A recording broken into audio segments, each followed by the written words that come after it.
اللہ تعالیٰ نے ایمان والوں کی صفات میں ایک صفت یہ بیان فرمائی ہے کہ وہ غیب پر ایمان لاتے ہیں۔ غیب کا مطلب ہوتا ہے بن دیکھی چیزوں کو ماننا، اور یہ ایک بہت بڑی بات ہے۔ آج کل کے دور کے فتنوں میں سے ایک یہ بھی ہے کہ لوگ کہتے ہیں کہ یہ چیز نظر ہی نہیں آتی، ہم کیسے مانیں؟ یہ چیز سمجھ ہی نہیں آتی، ہم کیسے مانیں؟ تو یاد رکھیں کہ ہر چیز جس کو ماننا ہو اس کا سمجھ میں آنا ضروری نہیں ہے، اور اس کا نظر آنا بھی ضروری نہیں ہے۔ بس اوقات ہمیں بہت ساری چیزیں ایسی ہوتی ہیں جو نظر نہیں آتی، لیکن یہ ہے کہ ہم اس کو مان رہے ہوتے ہیں۔ فرض کریں کہ آپ کو ایک بندہ فون کرتا ہے اور کہتا ہے آپ کہاں پر ہیں، اور آپ اس سے کہتے ہیں میں مسجد کے باہر ہوں۔ وہ بندہ کہتا ہے آپ مسجد کے باہر جا ہی نہیں سکتے اس لیے کہ میں تو دروازے پر کھڑا ہوں، میں نے آپ کو اندر سے باہر جاتے ہوئے دیکھا ہی نہیں، اور جب میں نے دیکھا ہی نہیں تو آپ اندر سے باہر گئے نہیں ہیں، اس لیے کہ ایک جگہ سے دوسری جگہ منتقل بندہ جب ہوتا ہے جب کہیں سے جاتا ہوا نظر آتا ہے۔ مسجد کا جب ایک ہی دروازہ ہے اور اس پر میں شروع سے لے کر اب تک کھڑا ہوا ہوں اور وہاں سے آپ گزرے نہیں تو آپ باہر نکل کیسے گئے؟ بات تو صحیح ہے، لیکن یہی بندہ جب دوسرا موبائل لیتا ہے اور ایک موبائل کا ڈیٹا دوسرے موبائل میں ٹرانسفر کرتا ہے اور دونوں موبائل ساتھ رکھتا ہے اور تھوڑی دیر کے بعد بولتا ہے کہ اس کا ڈیٹا سارا اس میں چلا گیا، اور دیکھنے والا بولتا ہے کیسے چلا گیا؟ میں نے تو جاتے ہوئے دیکھا ہی نہیں، کون سی چیز اس موبائل سے نکلی اور دوسرے موبائل میں گئی ہے؟ میں نے نہیں دیکھی۔ لیکن دنیا کہتی ہے کہ ٹرانسفر ہو گیا، چلا گیا، اگرچہ نظر نہیں آیا۔ تو ہر چیز کا نظر آنا ضروری نہیں ہوتا، نظر نہیں آتی چیز لیکن ہو جاتی ہے۔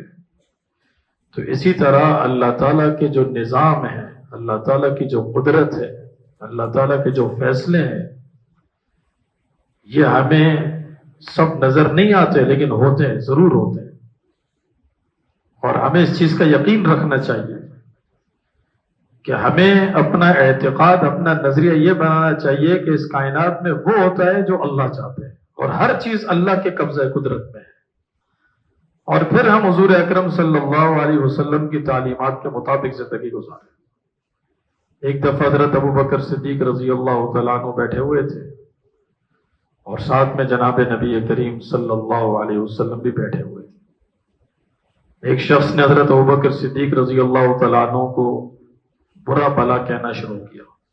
ہر طرح کے لوگ ہوتے ہیں، کچھ کہنا شروع کیا، حضرت ابوبکر صدیق سن رہے تھے، جواب نہیں دے رہے تھے۔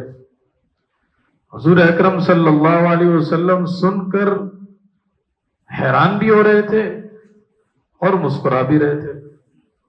حیران اس لیے ہو رہے تھے کہ یہ بندہ ابوبکر صدیق پر اعتراض کر رہا ہے، عجیب آدمی ہے، اور مسکرا اس لیے رہے تھے کہ جو بندہ اعتراض کر رہا تھا اس کو جواب دیا جا رہا تھا۔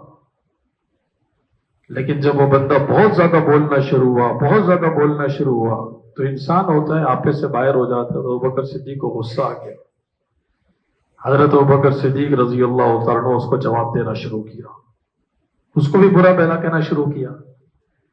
تو حضور اکرم صلی اللہ علیہ وسلم اس مجلس سے اٹھ کر چلے گئے۔ صحابہ اکرام اس چیز سے بڑے رنجیدہ ہوتے تھے کہ اللہ کے رسول اگر کسی مجلس سے اٹھ کر چلے گئے تو اللہ کے رسول کو کوئی بات بری تو نہیں لگ گئی؟ اگر بری لگ گئی تو ہم پوچھیں اللہ کے رسول کیا ہوا، پھر آئندہ ہم یہ کام نہیں کریں گے۔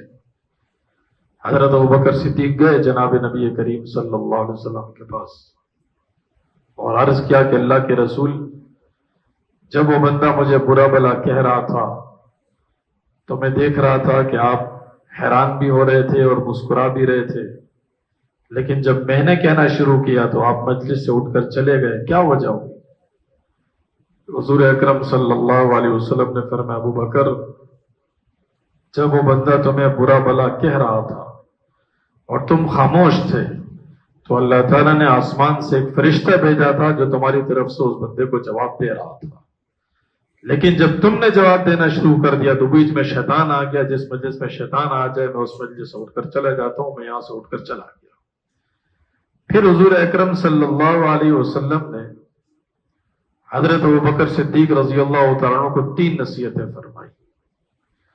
دیکھیں یہاں تک ہمیں سمجھ میں آتا ہے کہ آج کل کے دور میں اگر کوئی بندہ ہمیں ایک بات کہتا ہے نا، ہم اس کو آگے سے 5 جواب دیتے ہیں. اس لیے کہ ہم کہتے ہیں کہ میں خاموش ہو گیا تو میں تو ہار گیا، اگر میں نے اس کو جواب نہیں دیا تو میری تو بے عزتی ہو جائے گی. تو عزت کیا اس میں ہے کہ میں جواب دوں، یا عزت اس میں ہے کہ میں خاموش رہوں اور اللہ مجھے عزت دے دے؟ سورہ منافقون اگر آپ پڑھیں گے تو آپ کو پتہ چلے گا کہ منافق حضور اکرم صلی اللہ علیہ وسلم کے صحابہ کو عزت دار نہیں سمجھتے تھے. اللہ تعالیٰ نے فرمایا کہ وَلِلَّهِ الْعِزَّةُ وَلِرَسُولِهِ. عزت ان منافقین کے ہاتھ میں نہیں ہے کہ یہ جس کو باعزت سمجھیں گے وہ باعزت ہوگا. عزت اللہ اور اللہ کے رسول کے پاس ہے، اللہ کے پاس عزت کے خزانے ہیں. منافقین کہتے تھے کہ ان کے لیے کھانا پینا بند کر دو تو یہ لوگ یہاں سے بھاگ جائیں گے. اللہ تعالیٰ نے فرمایا کہ تمہارے کھانا پینا بند کرنے سے کچھ بھی نہیں ہوتا. وَلِلَّهِ خَزَائِنُ السَّمَاوَاتِ وَالْأَرْضِ. زمین و آسمان کے خزانے اللہ کے ہاتھ میں. تو حضور اکرم صلی اللہ علیہ وسلم نے حضرت ابوبکر صدیق کو 3 نصیحتیں فرمائی. پہلی بات یہ فرمائی کہ جس شخص پر ظلم ہوا اور وہ ظالم کو جواب دے سکتا ہے. ایک تو یہ ہے نا کہ جس پر ظلم ہوا بیچارہ اتنا کمزور ہے وہ جواب ہی نہیں دے سکتا، لیکن وہ ظالم کو جواب دے سکتا ہے، اس کے پاس قدرت ہے. لیکن وہ کہتا ہے چھوڑو، اللہ کی رضا کے لیے چھوڑو، ہر چیز کا بدلہ دنیا میں تھوڑی لینا ہے، کچھ چیزیں آخرت کے لیے بھی رکھ دو. تو آپ صلی اللہ علیہ وسلم فرماتے ہیں کہ جس نے ظالم کو جواب نہیں دیا اللہ تعالیٰ اپنے خزانے سے اس کو عزت عطا فرمائیں گے. تو صرف جواب دینا عزت نہیں ہے، بلکہ خاموشی میں اللہ تعالیٰ نے عزت چھپا کر رکھی. اور دوسری چیز حضور اکرم صلی اللہ علیہ وسلم نے بیان فرمائی کہ جو بندہ اللہ کے راستے میں اپنے عزیز و اقارب پر خرچ کرتا ہے تاکہ اس کے لیے سہارا بن جائے تو اللہ تعالیٰ اس کے مال کو بہت بڑھا دیتا ہے. دیکھیں یہ دونوں باتیں سمجھ میں نہیں آتی. بظاہر کسی کو آپ کہیں گے نا کہ ظالم کچھ کہہ رہا ہے تو آپ خاموش رہو، تو لوگ کہیں گے کہ میں خاموش رہوں گا تو میری تو بے عزتی ہو جائے گی. لوگ کہیں گے اتنا ہلکا بندہ ہے کہ آگے سے جواب بھی نہیں دے سکتا. لیکن اللہ کے رسول صلی اللہ علیہ وسلم نے فرمایا کہ خاموشی میں اللہ نے عزت رکھی ہے. ایک بندہ کہتا ہے کہ میں کما میں رہوں، خرچ رشتہ داروں پر کروں، خرچ میں غریب لوگوں پر کروں تو پھر میرا مال تو کم ہو جائے گا. لیکن اللہ کے رسول صلی اللہ علیہ وسلم فرماتے ہیں کہ مال بڑھ جائے گا. اور میں نے پہلے بھی عرض کیا تھا کہ ایسے لوگوں پر خرچ کرنا چاہیے جو واقعی ضرورت مند ہو، اور ضرورت مند میں سب سے بہترین لوگ ہوتے ہیں جو ہمارے رشتہ دار. ایک موقع پر حضور اکرم صلی اللہ علیہ وسلم نے صحابہ اکرام سے فرمایا کہ الا ادلکم علی افضل الصدقہ، بہترین صدقہ بتاؤں، بہترین صدقہ. صحابہ اکرام جستجو میں تھے کہ اللہ کے رسول کیا ہے بہترین صدقہ. تو حضور اکرم صلی اللہ علیہ وسلم نے فرمایا کہ ابنتک مردودۃ الیک ولیس لها کاسب غیر، کہ آپ کی بیٹی دوبارہ آپ کے گھر آ گئی، شوہر نے طلاق دے دی یا شوہر کا انتقال ہو گیا، وہ پلٹ کے آپ کے گھر آ جاتی ہے اور اس کے پاس آپ کے علاوہ کمانے والا کوئی نہیں. تو باپ یا بھائی اپنی بیٹی پر یا اپنی بہن پر خرچ کرتا ہے کہ وہ بیوہ ہے یا مطلقہ ہے. حضور اکرم صلی اللہ علیہ وسلم نے فرمایا کہ سب سے بہترین صدقہ ہے.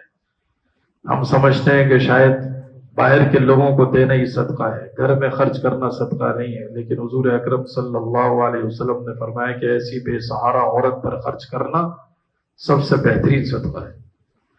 تیسری بات حضور اکرم صلی اللہ علیہ وسلم نے فرمائی کہ جو بندہ لوگوں سے مانگتا ہی رہتا ہے تاکہ بس اپنا پیسہ بڑھاتا رہے. دیکھیے ایک ہوتا ہے ضرورت پر مانگنا، اور ضرورت پر مانگنے والا ہمیشہ نہیں مانگتا. اس کو ضرورت پڑ گئی، اس نے مانگ لیا، پھر وہ بیچارہ گزارا کرتا رہا، پھر کہیں پھنس گیا تو اس نے مانگا، پھر وہ گزارا کرتا رہا، پھر کوئی ضرورت اچانک پڑ گئی تو اس نے مانگا. اور ایک وہ ہوتا ہے جو روزی مانگ رہا ہے، روزی مانگ رہا ہے، اس کا مطلب اس نے اپنی عادت ہی مانگنا بنا لیا۔ تو حضور اکرم صلی اللہ علیہ وسلم نے فرمایا کہ جو اپنی عادت مانگنا بنا لیتا ہے، بس مال آتا رہے تو اللہ تعالیٰ اس پر فقر کے دروازے کھول دیتا ہے۔ اور آپ یہ دیکھیں کہ وہ بندہ جو مستقل مانگتا ہے لوگ اس کو دیتے بھی ہیں۔ ایک بندہ نوکری اور بزنس کر کے شاید اتنا نہیں کماتا جتنا بھکاری کما لیتا ہوگا، لیکن پھر بھی وہ بھکاری کا بھکاری ہوتا ہے، پھر بھی وہ محتاج کا محتاج ہی ہوتا ہے۔ اور جو بندہ خاموشی سے اللہ کے راستے میں خرچ کرتا رہتا ہے، بظاہر اس کا مال ختم ہوتا ہوا نظر آتا ہے، لیکن اللہ تعالیٰ اس کی روزی میں خوب برکت عطا فرماتا ہے۔ اس لیے اپنی زندگی کا یہ معمول ہم بنائیں کہ ہر وہ چیز جو نظر آئے اس کو ماننا کمال نہیں ہے۔ اللہ کے خزانوں پر، اللہ کے وعدوں پر، اللہ کی باتوں پر یقین رکھنا، جو اللہ اور اللہ کے رسول صلی اللہ علیہ وسلم نے فرما دیا، ہمیں نظر نہیں آ رہا، ہمیں سمجھ اگرچہ نہیں آ رہا، لیکن وہ سچا ہے اور اسی میں زندگی اور آخرت، دنیا اور آخرت کی کامیابی ہے۔ اللہ ہم سب کو عمل کرے۔